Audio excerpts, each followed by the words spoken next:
was born in Georgia, Dawson, Georgia to be exact.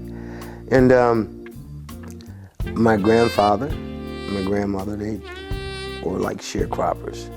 You know, they had a piece of land that he worked for plantation owner by the name of Boise. And until we moved off the farm with my mama, we moved up on a street called Living Street, a little village. Like, you know, what was so remembering is seeing houses. We lived in a house and it had a tin roof, man. Yeah, it get hot during the summer. And always summer in Georgia at that time, and even in the winter time, it was never cold, you know. And most of my life there, up until 1949, and during that time, my grandfather would work. I'd help work the fields by carrying water to the fields and doing little odds and ends, staying with my grandparents till I moved with my mom on Lemon Street. And my dad worked for the railroad, you know. And after so many years, coming up to the years, I think he wanted to get away from them. My mother wanted to get away from Georgia, you know, to a better life. And my father decided to explore. Said, we'll go north. He had a brother that had already came up north, and he had landed in Rochester. He had one land in Rochester and one landed in New York City. So out of the Georgia we came in 1949, and we landed in New York City, which we stayed maybe a year. My mother couldn't handle New York City. In the area that we were living in, man, New York back in those days, there were a lot of people gathered together in one area, and it was like, for me, it was a lot of fun. I learned some bad habits and some good habits in New York. My mother didn't like that. So she told my dad that we need to get away from here. We need to go further. You know, this is not a place, you know, for the kids to be coming up at. And finally got a hold of my uncle up in upstate New York. Rochester's a place. And that's where they made their home. And basically it all started pretty much from there. I went to school in Rochester. I attended elementary school. I attended high school in Rochester, New York.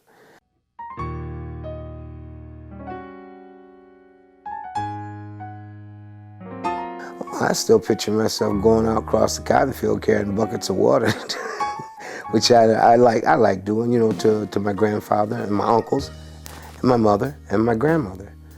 And all the, love to eat, you know, and all the good food. My grandmother was a very good cook.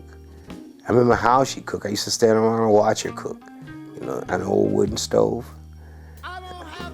Good years, I call them good years. I didn't go to school there in Georgia. My first time going to school was up in Rochester.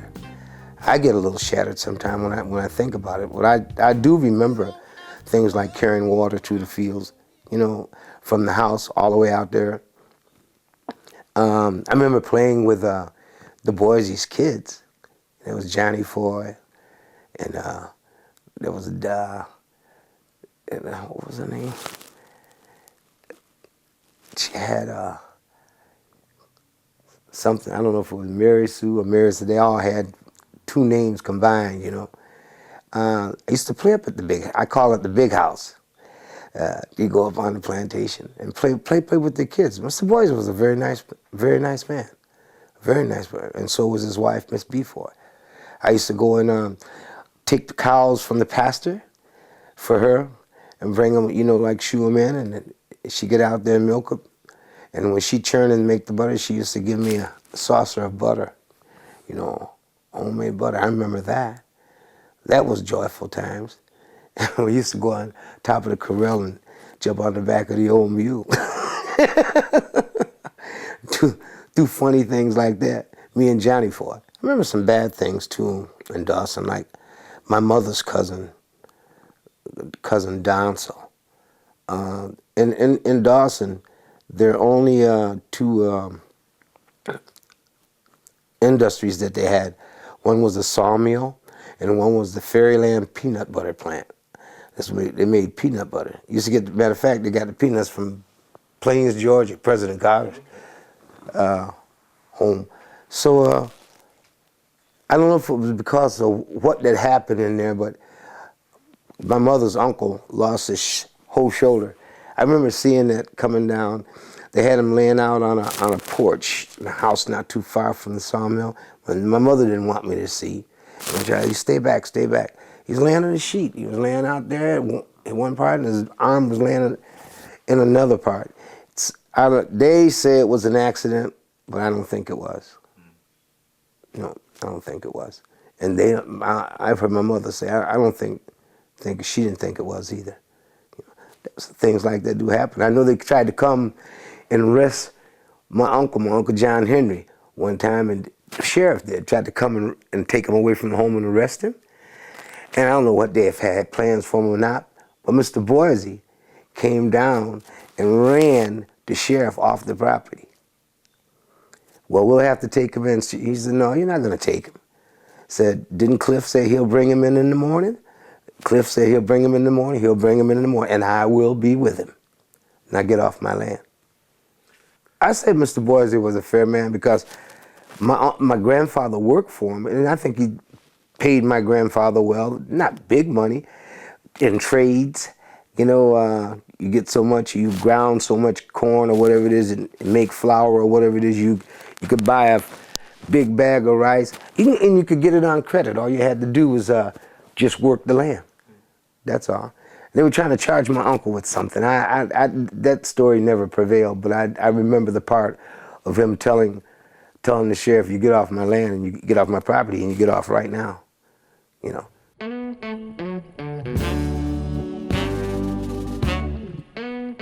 After we moved away, here's what I mean. After we moved away and went to New York, because always down there was yes sir, no sir. And that was a must, you know. Yes, ma'am, and no, ma'am. That's what we were taught as kids. And that's the way you answer to Boise and any other white man, you know. But going away, coming up north, Rochester, by the time we were in Rochester, going to school, and the teachers up there at that time didn't think that we had to say, yes, ma'am. Although they thought it was real polite. But John, you can just say yes or no. I ask you because it's either yes or no. And I learned that in kindergarten. So when I went back to visit my grandparents down there, my grandfather took me to the general store. And we were down there and I wanted a bottle of pop. Then they called it soda water, okay. The man asked me, he said, what you want, boy? And I said, could I have a bottle of pop? He looked at my grandfather and said, what do you want? Oh, he means soda water, sir. He's been moved up north for a while, and so that's what they call it up there. And they don't call it soda water. And he said, well, I don't have nothing but grape. Will it do? I said, yes. He said, what you say? That type of thing. That's funny, I know, but that's the truth. And my grandfather said, please excuse him. Say, he's been away from here. Say, he's been up north, and they don't speak like that up there.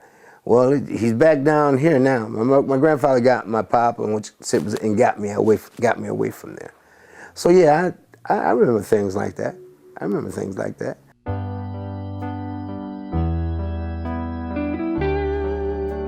It was fascinating. This is a city, in a big city. And when we first got there, I was a little bit scared. And we were living over in Brooklyn for a while before we went over to Harlem. And these are the worst sections. And over in those areas was like a melting pot. You had Hispanics, you had blacks, you had whites. You know, they could have been a community together, but everybody had their own little section, their own little pod, you know. So like I said, I learned about taking hubcaps and these stealing processes. You have to go to school and learn how to steal, you know. That happened in New York, and my mother didn't like that in particular, you know, because my mother was a church-going woman, so was my grandmother. That's why I used to go to church in the missionary meetings with my grandmother in Georgia. This is where the singing thing came about. You know, every time she go to missionary meeting or somebody got sick and you go to visit, you go, you bring food, you pray, and you sing, you know. And that kind of stuck with me, that singing part. And I just love singing, you know, love singing. Is that the origin of your singing? Yes, it is. That's the origin of my singing. And as a teenager, listening to radio, you know, listening to radio, at that time, it would have been like a lot of top 40 radio. And you had artists like Peggy Lee, Johnny Ace, what's his name? Johnny Ace was out there too, but these were all white singers that was being played on top 40 radio. And one of the songs that used to grab me, and it was Johnny, what's his name? Can't forget his last name, but the song was "If Your Sweetheart Sends a Letter of Goodbye." "Cry" was the title of that song. Remember that song? No. No? Well, you're as old as I am. That's right. That's all right. Well, songs like that, which I love. If your sweetheart sends a letter of goodbye, it's no secret, you feel better if you cry. I can remember that. And I think it was Peggy Lee singing "See the pyramids along the Nile, watch the sunrise on a tropic isle. Just remember till you're home again, you belong to me." Listen, those songs appeal to me besides going to church singing "Glory, Glory, Hallelujah" and "Swing Those Sweet Chariot" or "Let Jesus Fix It for You." You know, when you turn on radio and listen to music, that's what you heard. You didn't hear, like now you can turn on radio and get a gospel show, you know. But then you didn't get nothing but top 40.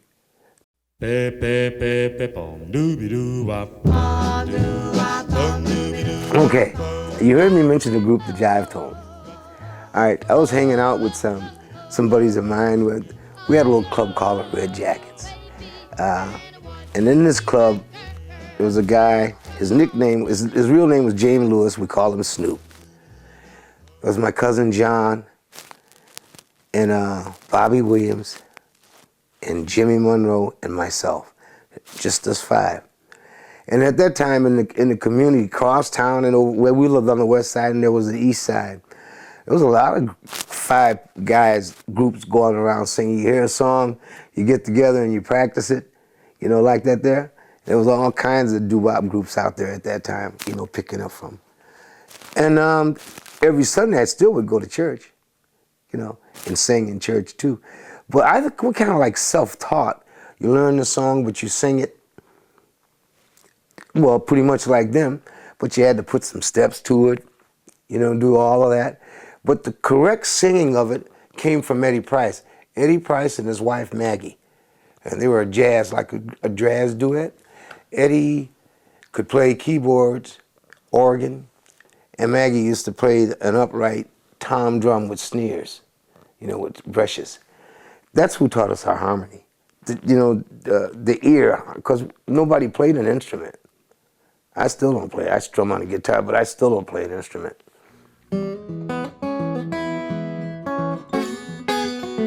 Oh, about 15 or 16 years old. You know, I wanted to get out of school. I wanted to leave Rochester. Things weren't really the best. I was going to high school and everything. We still had problems. The biggest problem was the money problem. It was not work for everybody. So many times I've seen my mom with her head down, you know, because of problems like that. And my mother was a diabetic too, and she died at a very young age. She died when she was about 54, 55 years old from being diabetic. And my stepfather, I'll say, not my biological father, but my stepfather didn't last very long after that, maybe 2 years. But my real dad, my biological father, who brought me up to Rochester, busted. Him and my mom parted, you know.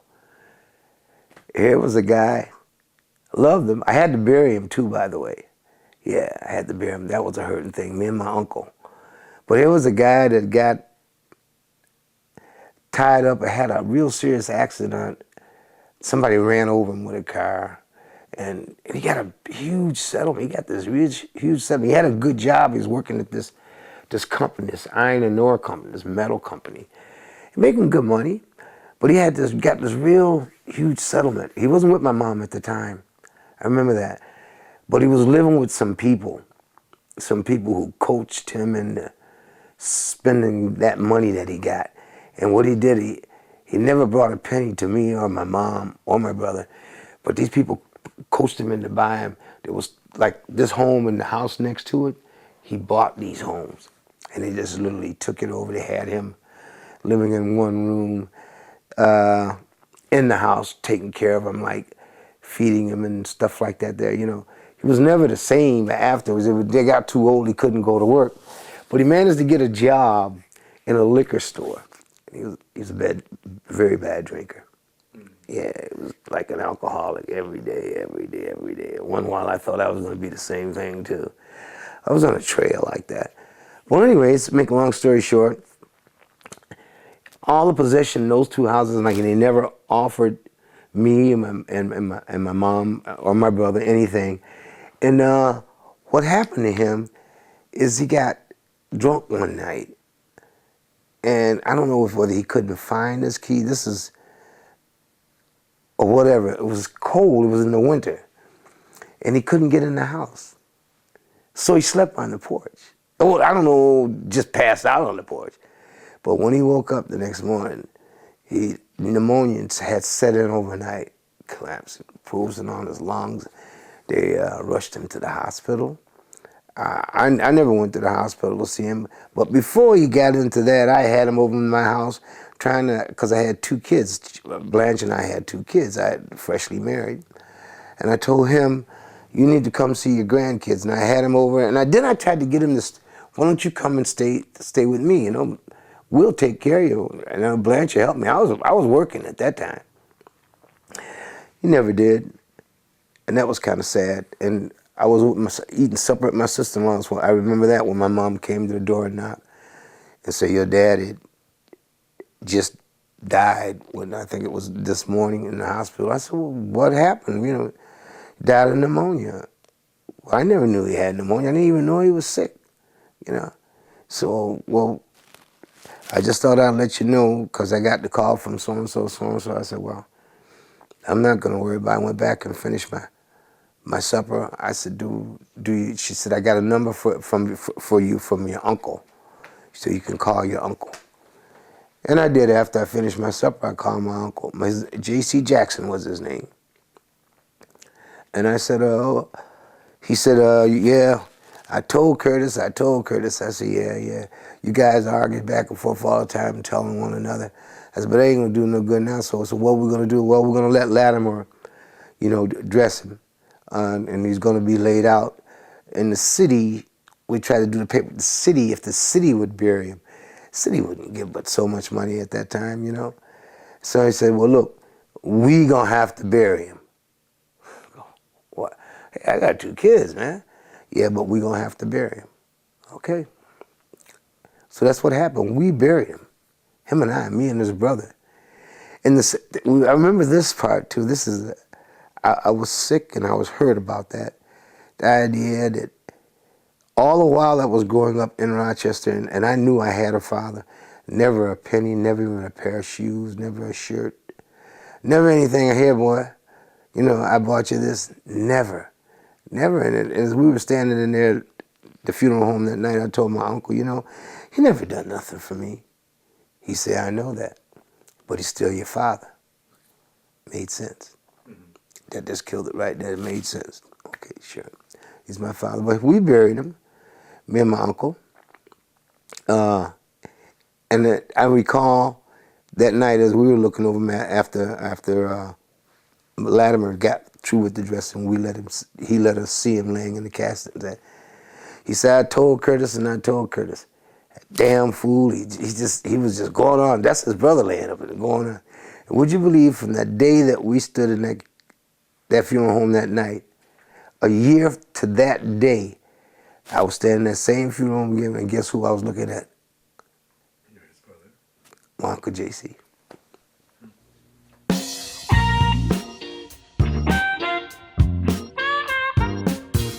Well, actually, the group went ahead. Ed got us a contract, so we managed to make a 45 record, and I still got it. I got it, and then we did a few of Alan Freed's rock and roll shows, around New York, at the Brooklyn Theater in Brooklyn. We played the Palace Theater in Albany, New York, and here's a good one for that. This is something good. This is when. This is a little bit later though, but in Brooklyn, when we were playing the Brooklyn Theater, there was Jackie Wilson, there was Fats Domino's, there was Laverne Baker. These were all the R&B stars that we ran across. I guess a few shows with Alan Freed, which our manager got paid for, which when we were kids, young people at the time, he just didn't treat us right, gave us so much for spending money and fed us, and then he pocket the rest, We got kind of like stranded in New York. I stayed in New York, man, for a long time, for about 2-3 years I stayed there, before I decided to come back to Rochester. And being at the age that we were, everybody, well, when you ain't got no money, you don't know where you're going to go, where you're going to sleep, or you have to do something. You have to do things, I done some things to survive, and I took care of those, the other 4 guys. Enough money to give them all bus tickets to go home. Talk to me, talk to me. Tell me, darling, you love me so. Oh, talk to me, baby, talk to me. I always said I wanted to be an entertainer, to entertain. And that entertainment would be singing and dancing. Yes, I still wanted to be a musician, so to speak. But I call it entertainer. And I say that word today. Most people say, oh, you're a good artist or whatever. I say, no, I'm an entertainer. I know I can entertain you. And I always use that word. That's what I wanted to be, an entertainer. Like the rest of them that were out there recording records, they were singing and everything, but they were entertainers too, because when they went to do shows, you had to entertain people. And who was your idol, or who would you like to have been like at that point? Oh, geez. Jackie Wilson was one. Jackie Wilson was fascinating, man. He was quite the singer. Or either Lil Willie John. He was really smooth too, man. You had there was Willie John. Jeez. There were so many that was out there that didn't make it to the top. Even because Solomon Burke was out there at that time too. He was young. So who I really, Sam Cooke, he was out there. And he did gospel before he did any R&B or any pop music. He was a gospel singer with the Soul Stirrers. Voice-wise, I would have liked to have been able to sing and entertain like that. Because just his singing was enough for everybody. It's like Michael Jackson of today was back in those times. He was the man, and Jackie was the man, because Jackie could sing and Jackie could dance. And I believe Jackie Wilson might have had some operatic type. He had a great voice. He could sing opera probably if he wanted. And he was a musician. And this one thing about these guys is something that I did, which I didn't have, which I tried to do a little later on. These guys could all play instruments. You know what I'm saying? They could accommodate themselves. Jackie could play piano. And this is way before, this is back in my record, doo-wop record came out in 1957, 55 or 57, I think it was. And at that time, there was no Atlantic. Mitch Miller was the head of Atlantic at that time. And I don't think there was a lot of, Aretha wasn't even around even at that time, So there was a lot of black acts didn't get in on that territory. You had other labels like Silhouette or Specialty. So they were all the ones carrying, and then Sun Records carrying the R&B and the black side of the music, you know. And there was artists left and right, man. There were a lot of them out there. Yeah, a lot of them survived, and a lot of them didn't survive. There were one-hit wonders, come and go, you know. All I can truly say is I know that I love to sing, you know, and I didn't mock myself after no one, but I always said that if I could sing like that, like when I heard Johnny Ray or guys like that, or either Tony Bennett, I can get on the groovy side. That's what I call the groovy side. That's top 40 music, stuff like that, like your Michael Bublé today or Frank Sinatra. Oh yeah, I always I said I would love to be able to do that. You know, never knowing, people say that all the time. Man, you sure can sing. And to me, I can never sing good enough, and that's the truth. Could never sing good enough, and I'm always trying though. You know, always try.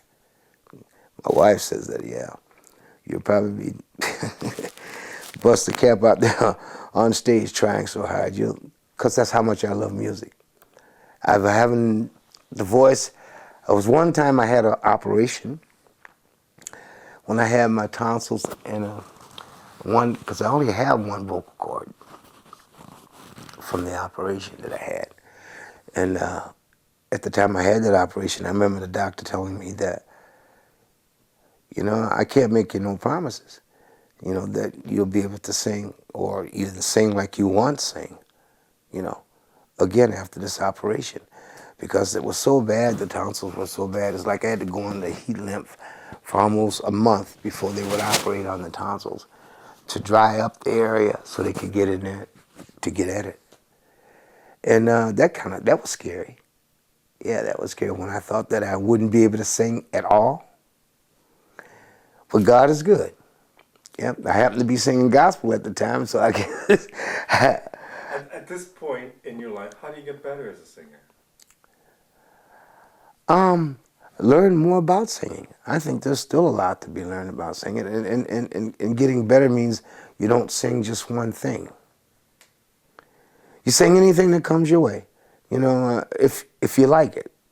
That's gospel, whether it be R&B, whether it be pop.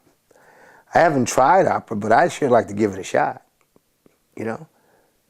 And each year that I live, I mean, each day that I live, I think that I get better as long as I learn something about singing. Each time that I do sing, I always learn something about singing within myself. Nothing that I could probably tell you about it and how to sing, but it's something that I learned within myself. So you've played in a gospel band, you played in a doo-wop band, Yeah. and now a lounge band. You've done funk, soul, R&B. Yeah. Is there any difference to you? Is it just music? No, there is a difference because it was presented in different places. Mostly gospel, you play in church. The gospel at that time that we were in the gospel was like, I think the whole industry might have been worth about maybe a couple $1 million. We were on a good label. We were on a Peacock label, Songbird label, which was affiliation of Peacock. And the gentleman who owned that company, you might not have known him, but you probably heard of Don Roby. And I remember I met Don Roby because we drove all the way from Rochester, New York, out to Texas, Houston, Texas, to record. He said, I have some gospel records to record it. But I remember standing in Don Roby's office. He said, what can I do for you boys? He said, what do you need? But at that time, not knowing, and at that time we had gospel groups out on the road, not knowing, well, we wanted money for us being there and for you to pay for the recording. And that was about it. Instead of saying, can you give us a bus? Can you give us, no, listen, he asked us. We had no business knowledge. Mm-hmm. See, That blew that. But we did get the record out, and that was fun. It was really fun. All the guys that was in that gospel group, Willie Weekley, myself, and Lenny. Frank, and Frank is dead. He's dead now. But it was a five piece gospel group. But at that time, we thought we were, and we were working. How we used to do that when I was singing gospel? Because I was driving truck at that time, and we all booked our vacation at the same time, so we could go do a tour, and here we were out there touring, and we come back, and we all go back to go to work. But we rehearsed and we played around the city. We might travel to Syracuse or New York, go play at various churches like that. But after we left from out Houston, Texas, not that we were big, we tried to make more progress for us. So we had a stack of records that we could sell. Then the thing, you had to have transportation. We had the station wagon with a small trailer on the back. This is how we did our traveling. And that was a lot. It was a lot of fun. You didn't make no money. You didn't make no money, Marco. But it was just the joy of being able to do it, I guess,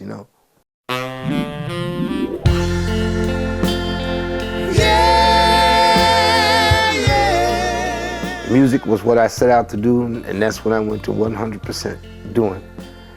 Right then and there. This rock and roll group became pretty popular. We used to practice like everything, trying to get up off the ground. Man, someone to get interest in the band, and that was the Brass Boys, Benny and Charlie. Never will forget those guys, man. They're both dead now. Matter of fact, Benny just died last year, and Charlie died 5 years before he did. One was the road manager and one was the manager. Benny used to work with he helped open the first SCLC chapter in Rochester, Southern Christian Leadership, involved with Martin Luther King in the march. He marched on the march with Martin Luther King when they did the march from out of Selma. Yeah, Benny was into that. He was into that wholeheartedly. Those boys were from Louisiana. I had to tell you about the progressive sound, that went on to be the Inside. We made enough money to buy a Greyhound coach. We were playing in this club in Rochester. I don't know exactly, I forget where it was. But there was a scout from James Brown's show, who had played in town the following night out at this club, saw the band and got interested in the band, and sit and talk with Charlie and Benny. He said, if you can get these guys to do this and this and this and this, I think I could talk to Mr. Brown and have these guys on the show. But you got to do this and this, and we had to tighten up on our choreography. The music had to be much tighter than what it was, because it was a big unit, right? It was a big unit. The big unit consists of 4 singers and an 8-piece band. And we did everything they wanted us to do, and we got lucky. Yeah, our first show, I remember our first show was at the Palace Theater in Albany, New York, and the marquee outside. And coming to do this show, the marquee read, the Progressive Sound, big, huge letter, the Progressive Sound, and the Progressive Sound Band. And also, James Brown. Oh, God, jeez. Oh, that was a laugh. That was a laugh. And at that time, he was dynamite. He was big. He was really big. That's one of the influences. But Charles and Benny took us as far as we could go, Marco, before things start happening. Like, for instance, when you're in that business and you're trying to carry it, you need to make money. And not only were we not making the kind of money we needed to make, but we were spending a lot of money. How you house a band in a hotel or a motel overnight? Sometimes you had to stay for a week if you didn't go to your next gig, I had my wife I have now on tour with me in the South, where we done Louisiana, we did Georgia, we did Mississippi, and she was with me on that tour, riding on that bus. Let her tell you some stories. Oh, my. But to me, that was good times. To me, that was good times. It was a great experience. I learned a little bit about the business aspect. Most of all, I learned more about music and, endurance. When you practice, what you have to do when you're on that stage, what you need to do when you're on that stage. All that, because that was always with 3 other guys, not myself, but 3 other guys. But being on my own, just being a front man for another band, I done that here, starting with the King Herbert Show band, before I became, still with Bleecker Street, I was the only singer, and now with Fathead, just a front man. So for those many years, I've been a front man, and still think I'm not the best, But I think that's how I got to be singled out to be, just a front man or the singer. Oh, my love, my darling, I'd hungered for your touch a long, lonely time. I met my wife in 1975 in Halifax, Nova Scotia, right? But later on, the later years in the 70s, she came, I was on the road, and her and her mother came to visit me. I was already in Louisiana when they came. And because Benny was also dating her mother, or going out with her mother. So they came to visit us. And while they were down there, we had shows down there, in Carolina and in Louisiana. We played Grambling State University, and we played Mississippi State University, and we played it was called Third World or Third something in Savannah, Georgia. Matter of fact, that was a club owned by James Brown. Yeah. And we played these clubs, and they toured with us. Yeah, and the boys tried to book up some more tours on their own, but they weren't like those places to play, but they weren't like those places we play. Gotta tell you, we pulled in this big Greyhound. We went to do this show. We pulled in this big Greyhound. Everybody was on the bus.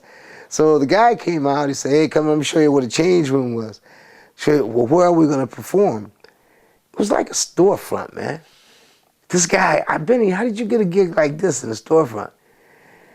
He said, man, I don't know. I thought it was going to be a hall or something. You have those kind of ups and downs. So it's everybody, don't nobody get off the bus.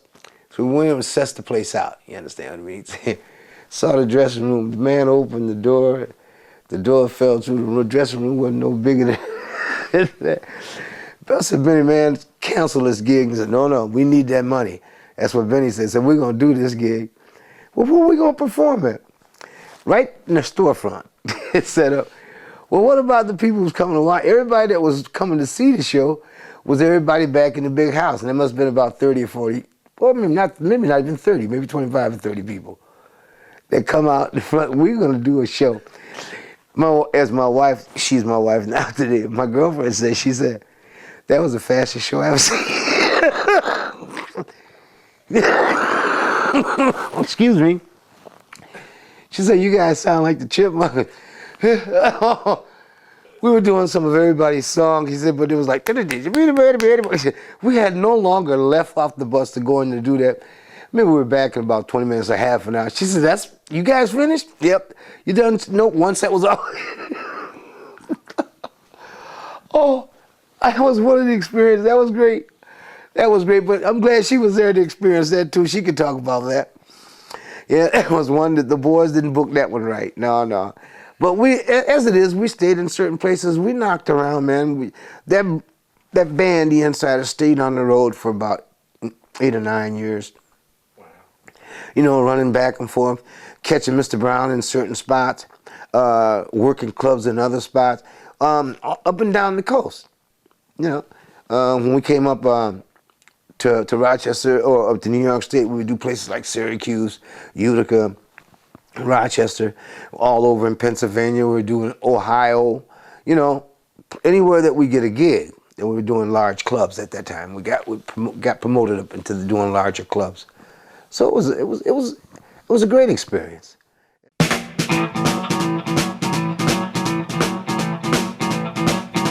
I was blessed again. I was blessed because my wife, whom I've been married to for 23 years now, been with 35 years, was on the road with me. She knew all about it, you know. And whatever I tried to do in music, she's been my backbone. I remember coming to Canada in 1978, you know, when I said, well, the band's dispersed it, you know, I don't know what I'm going to do with myself. I had already went and visit my kids in Cleveland, and I'm not going to live in Rochester, and I ain't even going back to Syracuse. Her words to me, well, why don't you come home then? Come where I'm at. I'm in Toronto. Come home. I came here, Marco, and I've been here ever since. Tell me what that was like, that impression of Toronto back then. Oh, in 78? Man, 78, Toronto was a clean city. Clean city, man. And although I had played here in 1976, I used to come and play this club down on Yonge Street.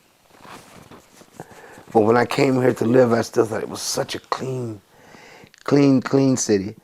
And the other thing was there wasn't a whole lot of us. When I say a whole lot of us, I didn't see a whole lot of black in Toronto. That was weird, like, you know. But it was a very, very clean city. I love it. Still love Toronto.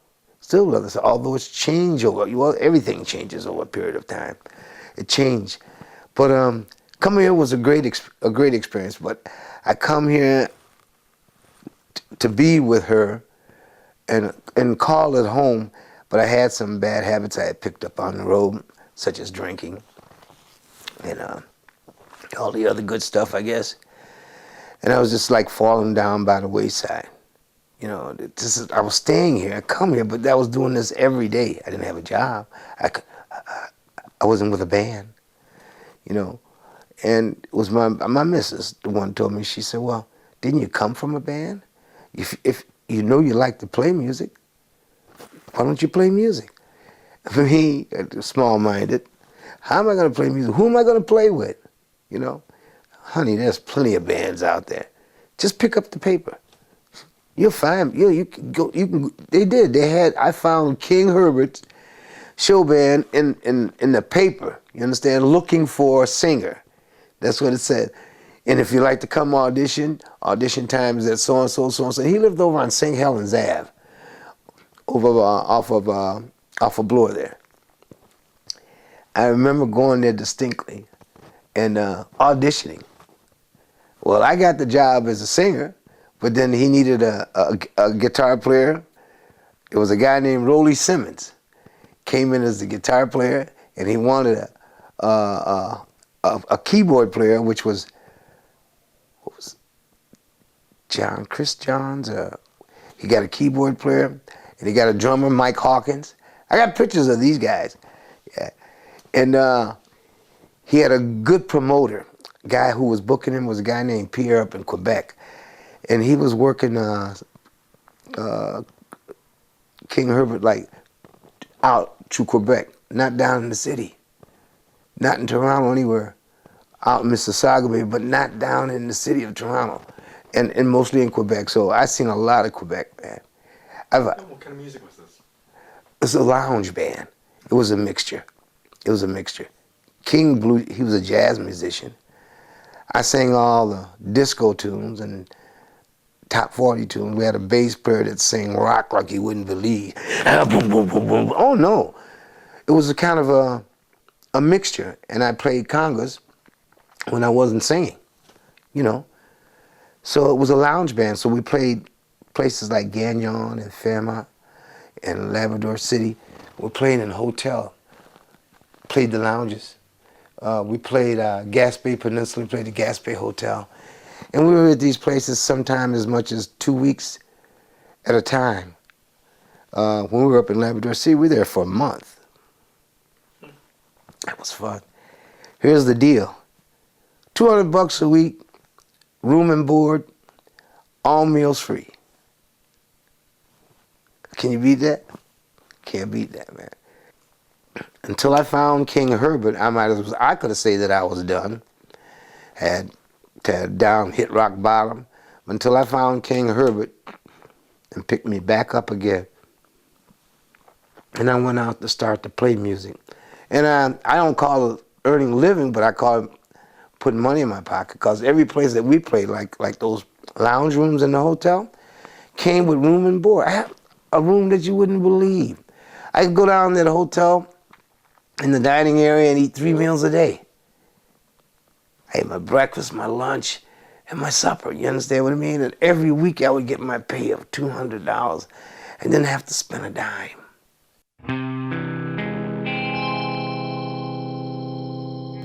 And when I left King Herbert, that's when I started the Bleecker Street thing. Me and John Manley.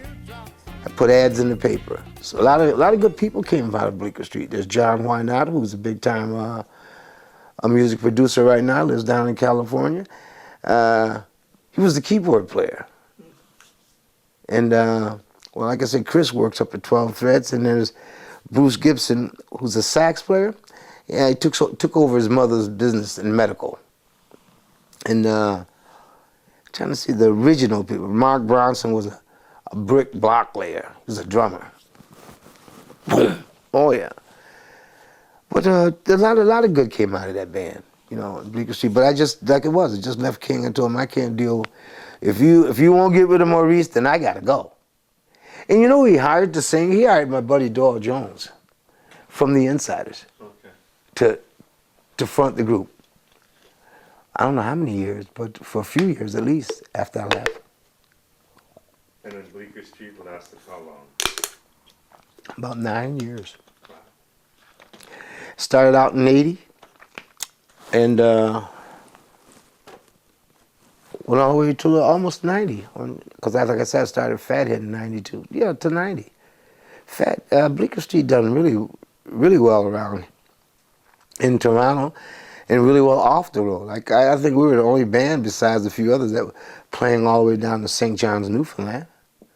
You know, and we would go down there. We played down there for about 5 years straight. In Halifax, it's the same way. We used to fly to Halifax and fly to Newfoundland for 2 weeks before we came back to Toronto. And I wasn't working opposite job. I wasn't doing nothing but the music.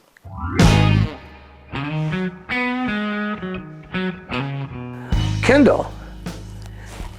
My daughter here, yeah, who will soon be 22 years old.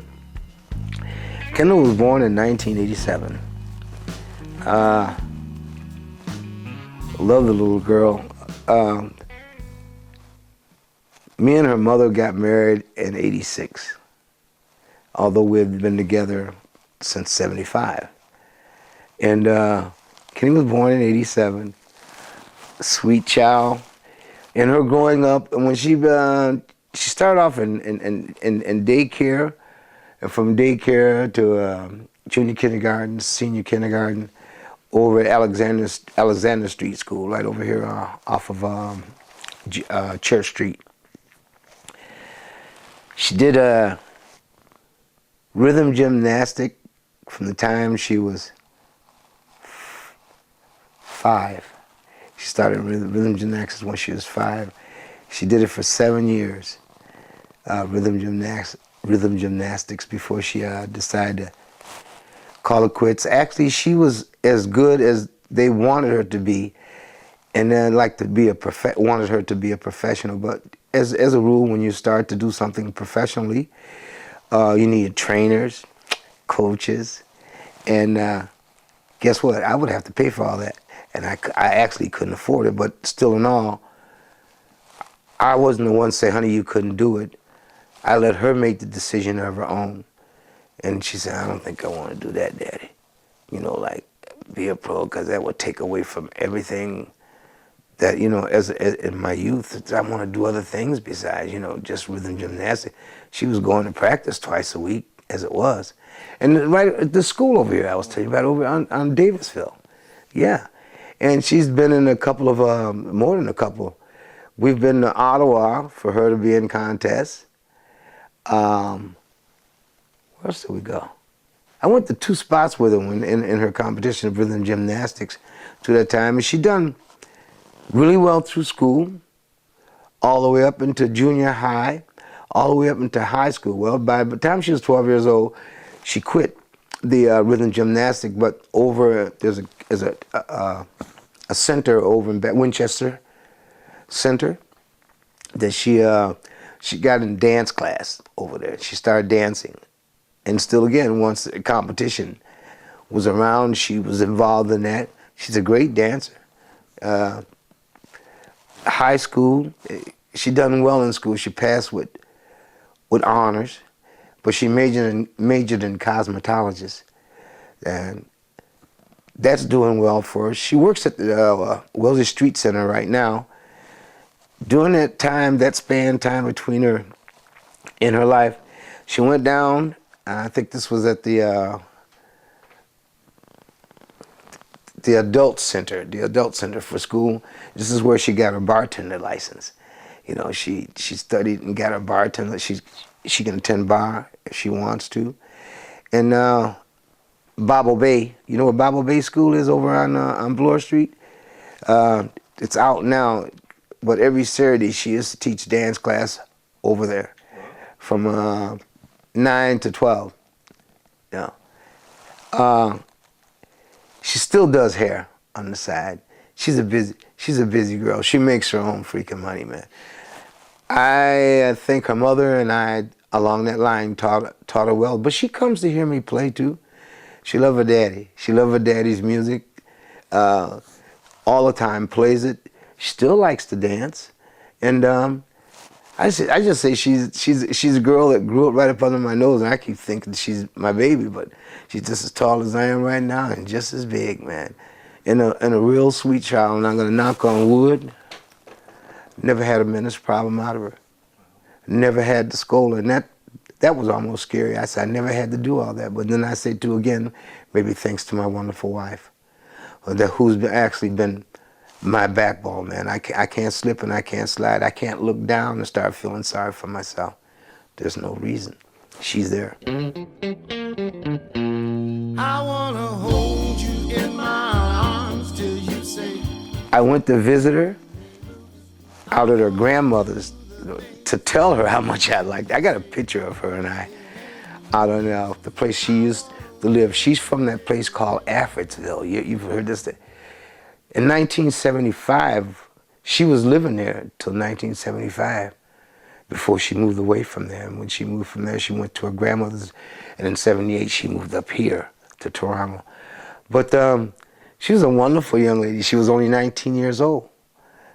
So a lot of people say I robbed the cradle, but her age might have been 19, but she had the head of a very sophisticated grown-up, and she was definitely in her womanhood, you know.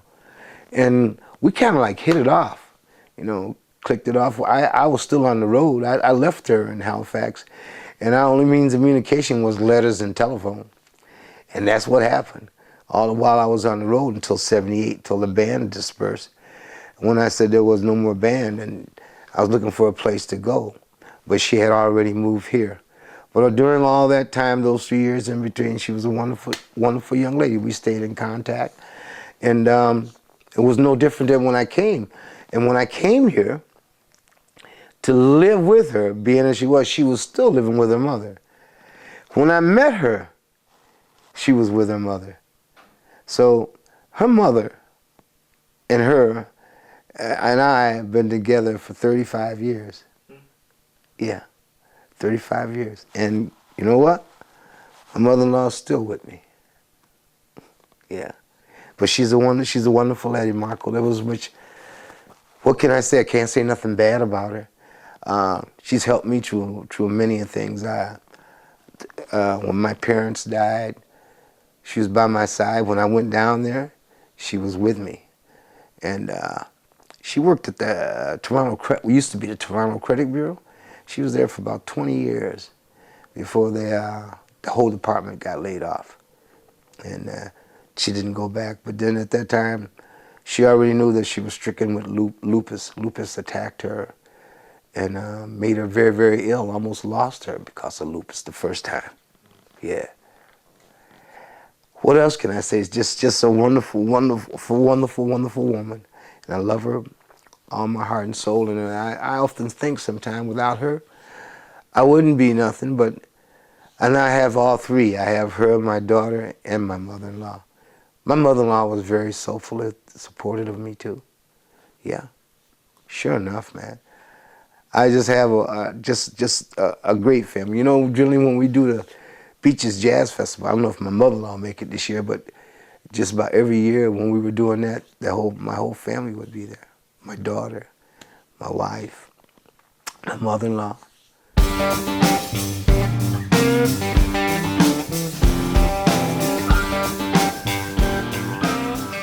Well, I think maybe the greatest thing maybe if I taught my daughter is she's like that. Meek and humble is the way. And that's when I say meek and humble is the way. I wouldn't care if I ever became a superstar, and if I did, I'd probably be the same way I am right now. It just wouldn't make any difference, you know. And if I taught her anything, I taught her that how to be human, how to love people, you know. And if you love people, people will love you back. And she's that type of, she'll help anybody, man. She has a heart of gold. You hear me? I might have taught her that. She got that from me, because I'm forever, you know, giving. And so is her mother. But her mother taught her the way of the womanhood. You know, the womanhood. You this, you have this, and you have that. And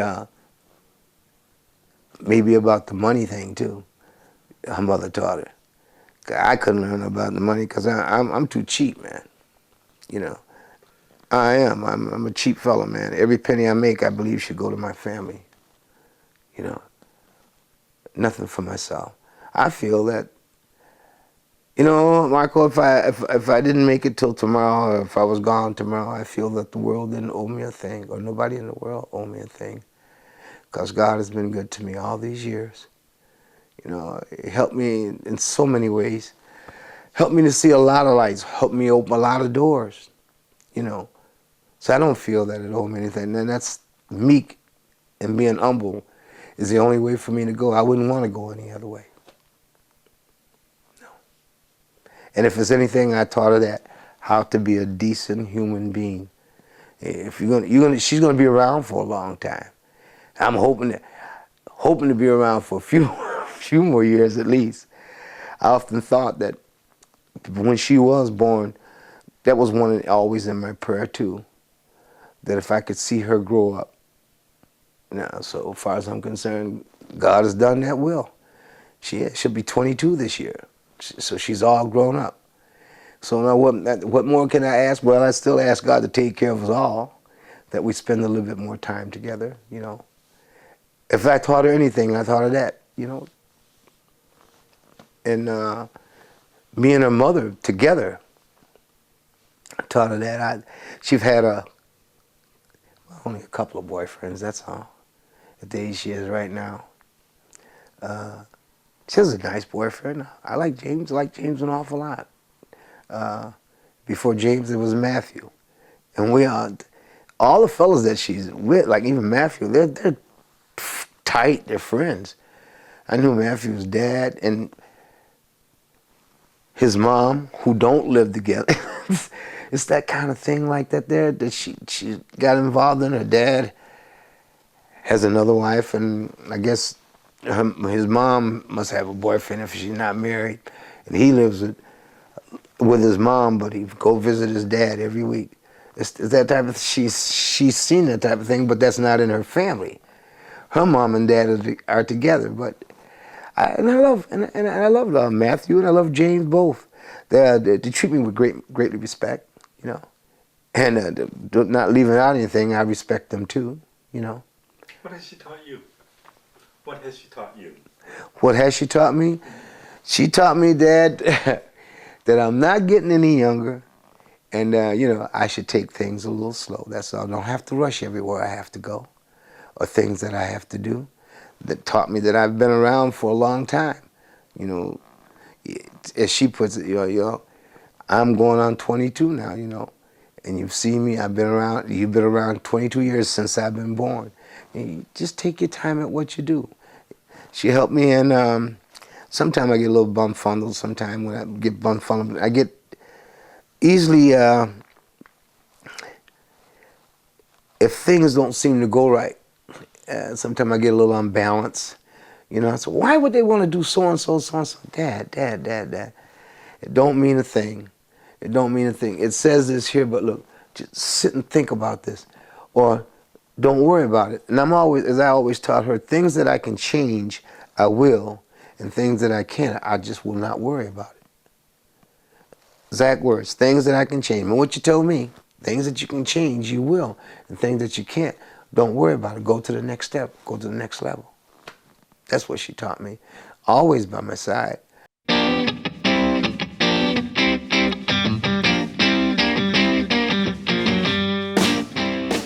Fathead pulled me back in the light again because when I finished with Bleecker Street was fading out, and that commenced thing I had got myself a job and had started working.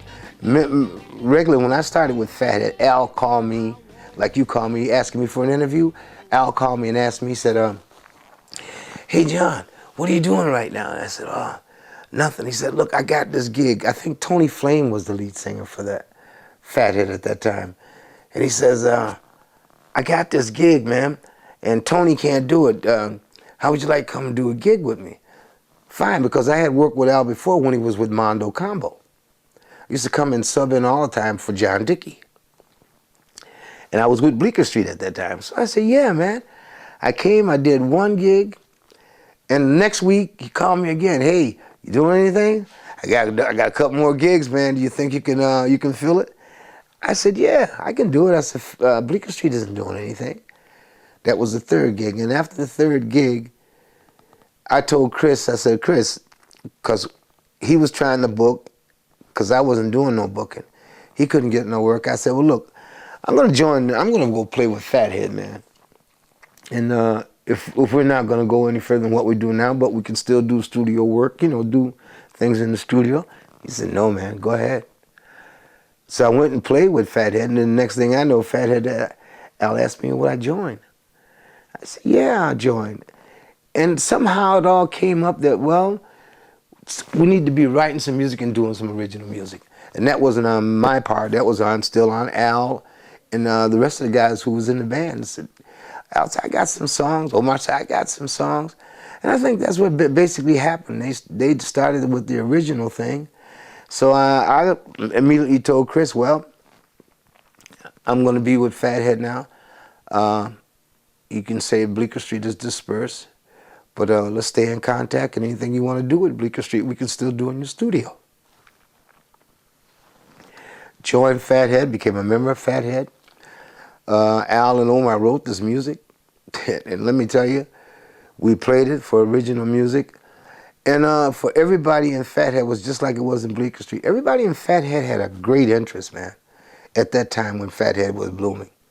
It was to be an original band, and let's get something out there. Original band, and let's get something out there. And that, I'd say a lot of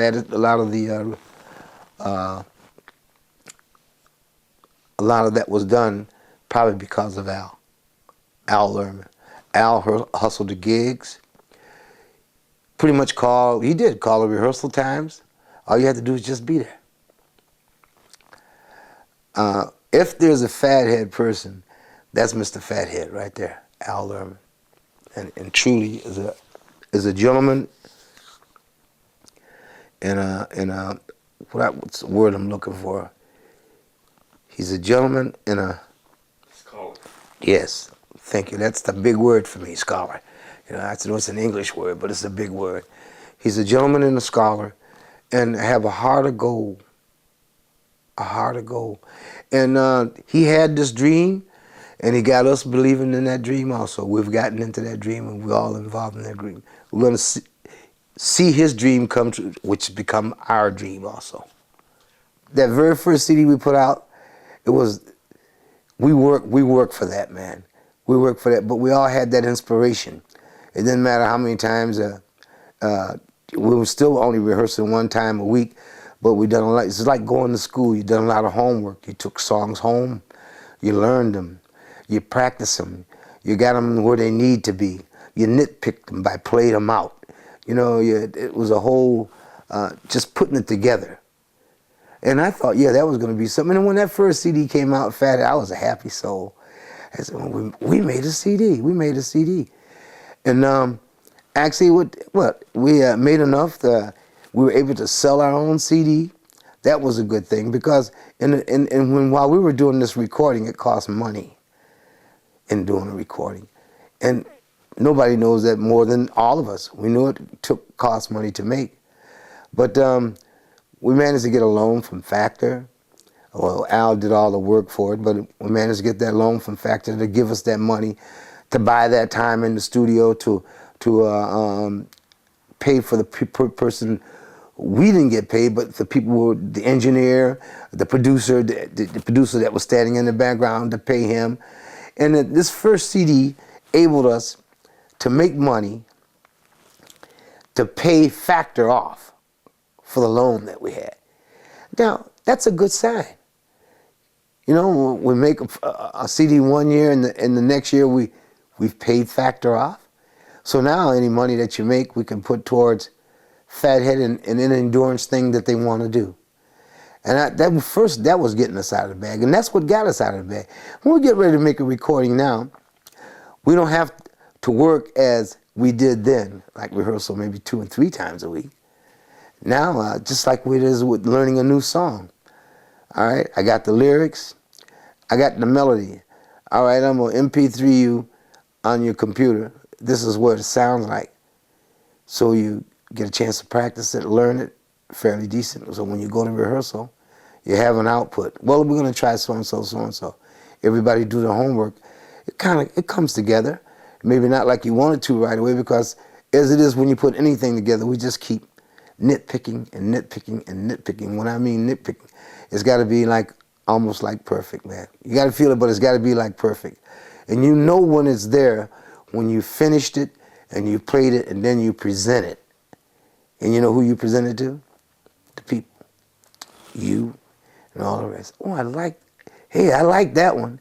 And that's a good sign. You get enough of them together that they like, then it's time to make a recording.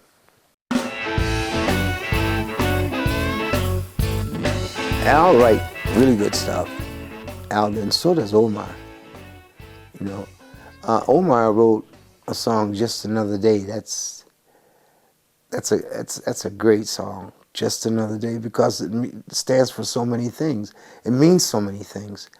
The lyrics in it are fine. It makes you think about waking up in the morning, and so you're breathing, and how is your health? You're feeling good, you know. But still in all, it's just another day. If you're not doing so well, if you get hit in the face with something that disturbs you, you know what? It's just another day. And it doesn't stay. It moves on.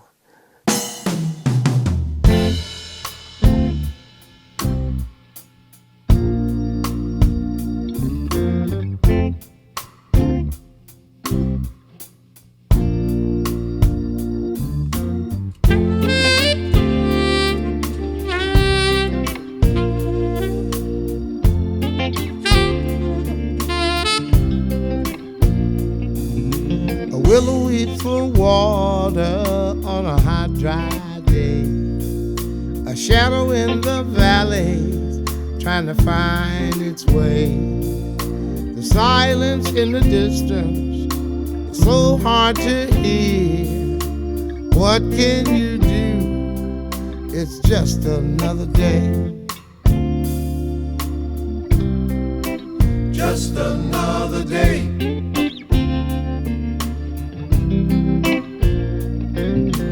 Mother's newborn baby is her pride and joy.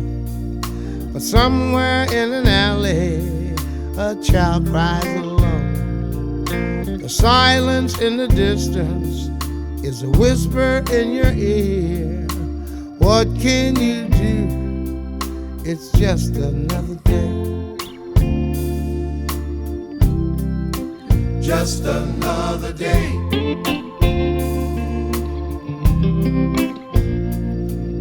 A family's home alone. Their father works night and day, but their love never fails because they know no other way.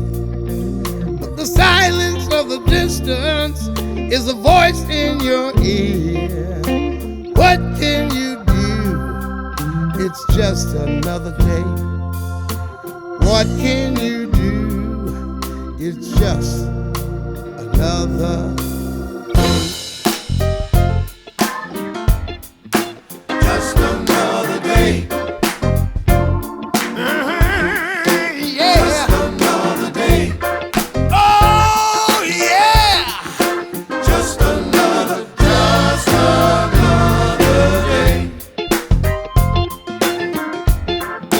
Just another day. Smile and enjoy everything that you got. Just another day. There's always someone who's doing without. Just another day. Tomorrow is a day that may not come for some. Just another day. Make a difference before thy kingdom come. Just another day.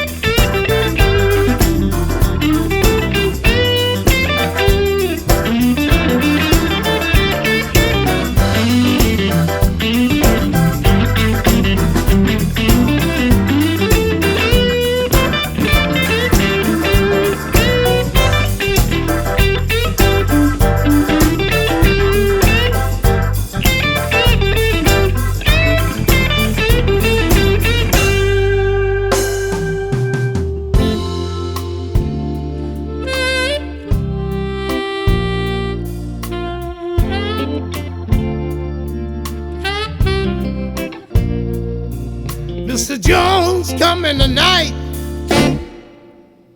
and takes a dear friend away, but his flame lives in my heart and makes me smile every day. Life is a gift and precious, our friends. Make every day special and smile when it ends, and make it more than just another day, and make it more than just another day, and make it more than just another day.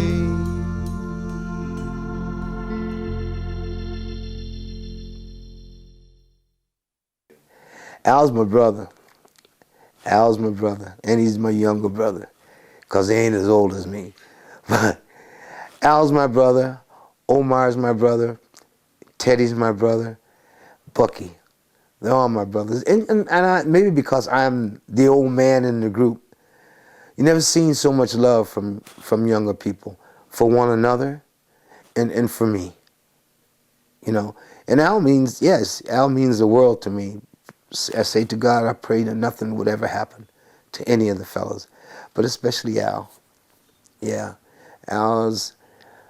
When I left Bleecker Street, I wasn't doing anything, and I was just getting ready to settle into that 9-to-5 thing, and that's about all I was going to do. Play every now and then, and I would have been happy with that. I would have been satisfied with that, but because Al had this band Bleecker Street, and making these said that he think that, well, the best thing for a band like us is to become original. Not be a cover band. Of course, everything we played cover, we had our own way of playing it. But when you have your own stuff, I love singing cover. I do a lot of covers when I do guest appearances, you know. But you know what? There's nothing like singing your own stuff. That's a great feeling. A great, great feeling. When I'm able to sing my stuff, even as a guest appearance, and I'm able to do that when I'm with Al, it's a great feeling.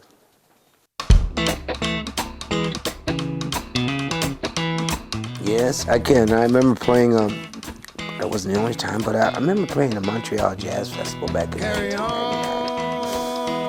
on, carry on. Up to that time, the crowd that I've played to, maybe it might not have been that big, even with James Brown, because back in those days, Brown, some of the theaters he played, they wouldn't hold 10,000 people, you know. But I have played before 10,000 people in Montreal. It's a Montreal Jazz Festival. And an amazing thing was for the high, there we were at this huge stage. And out in front of the stage, down below, are all these people, like row of people, as many as 10,000. And I can't remember exactly what song it was that I was doing, but at the ending of the song, like the applause and the whistling and the A, you know, that I did. I felt uplifted. You just feel, I felt that was one of my special moments. One of my special moments. And then this is all Fathead, but with Bleecker Street, when I was playing, we were traveling back and forth, like going out east. Well, places like the Middle Deck out in Halifax and the Fishing Admiral out in St. John's. Well, they weren't big places, but they were enough to hold enough people. I ain't talking about 50 or 60, maybe 100, 125 people, but I remember playing there in the winter time, and it was cold, man. And there was a lineup outside the door, all the way back to the next building. People waiting for somebody to leave, so that just so they could get in. Can you get me in? Can you get me in? Can you get me in? That's a great feeling. You know, people will stand out there that long, just to see you. And at the Middle Deck, which was another place, was not a huge place, but like I said, 100, 125 people. They served people food at the place that we were playing as a lunch place in the afternoon, and at night it becomes a nightclub. Well, there were people lined up down the stairs. You know, forget about the pub. We're all going to the Middle Deck just to get up to see Bleecker Street. Those are memorable moments. And I don't care how many times, like I said, I played there for 5 years, and every time I went down there, it was the same. It was the same. I made a lot of friends down there. I haven't been down there to play in quite a while, since the days of Bleecker Street. I went down there to do a festival, but it was over in Dartmouth, but it was with Fathead. I didn't see but maybe 1 or 2 people that I know. And around here in Toronto, every now and then I stumble across somebody and say, I know you. I say, hey, didn't you play with Bleecker Street? I said, yeah. I know it. Hey, I told you about, this is the guy that used to sing with Bleecker Street. You know, he'd be telling his friends. And that's a good memory's sake. That makes you feel good when people remember you. I worked 40 years at the same old job. Got to keep working, gotta carry the load. My body's aching and my bones are sore. Got to keep working, gotta carry the load. But at the end of the tunnel, I can see Well, the light. I like to be remembered as a Freedom Day is in my sight. fella, as an entertainer that cared about his public, cared about his music, and liked or loved, I should say, by those who knew him. I would like to be remembered that way. I don't have to be a superstar, but just, you know, when you say that people come around, even like Andrew, and you come around, every time you come around to hear me play, Marco, I always get a great response from you and a beautiful compliment. John, you've been watching me sing for a little while now. You know, have you seen any difference? And, you know, am I still coming up? Am I still the same? Am I just good? Or, you know, but always the compliment. You gotta love that, man. You know, you expect maybe to do bad sometime on a show, which I think I do sometime, because you're not well all the time, but you'll never know when I'm not well. If I'm not feeling well, not unless I tell you I'm not feeling well or you see me drop or something like that. Because I've done many shows like that, not feeling well. But you will never know. Because if I'm not feeling well on the inside, I got to make you feel good on the inside. I give it all I got. And that's the way I like to be remembered. Definitely ain't no quitter, man. Even when it comes to the voice thing, I ain't talking about necessarily sick. People have problem out of their voice after they sing night after night after night. I've done that for years with Fathead, Bleecker Street. They often say to me sometimes, them guys in the van, man, every night, John, you sing with that same intensity. Did your voice ever get raggy? Or ever hurt? Your throat ever hurt? God's been good to me. Whatever bothers me, ails me, that if it is an irritation or something, don't stop me. It don't stop me from putting out. Because if I'm already getting 100%, then I've shot for 150%, okay? If I get 100%, I mean 80%, 70%, I've shot 100%. You can always believe above is what I'm shooting for. I don't know what I wind up with, but that's what I'm always shooting for. Yeah.